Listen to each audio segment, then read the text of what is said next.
ఈ సృష్టిలో పూచిన పువ్వులన్నీ పరిమళాలు వెదజల్లలేవు, అన్ని గాలులు సుగంధాలను పంచలేవు, కురిసిన వానలన్నీ పంటల్ని ఇవ్వవు. అలాగే పుట్టిన ప్రతి మనిషి చరిత్రలో నిలబడలేడు. ఏ మనిషి అయినా చరిత్ర సృష్టించి కారణజన్ముడు కావాలంటే ప్రయత్నం, నిరంతర సాధన తప్పనిసరి. సాధనమున్న పనులు సమకూరుదరలోన అన్నారు వేమన.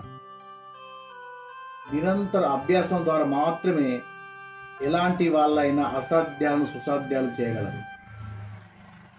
ఏ సాధనలోనైనా తొలి అంశం సానుకూల దృక్పథం, నమ్మకం. దేన్నైనా సాధించగలననే దృఢమైన నమ్మకం మనిషికి విజయ తీరాలకు చేరుస్తుంది. మనిషి ఏ కార్యాన్ని ప్రారంభించినా దాన్ని పూర్తి చేసే వరకు విశ్రమించకూడదు. ఆటంకాలను అవకాశాలుగా, అవరోధాలను వారధిగా మార్చుకొని నిరంతరం శ్రమించిన వారే విజయాన్ని సొంతం చేసుకుంటారు.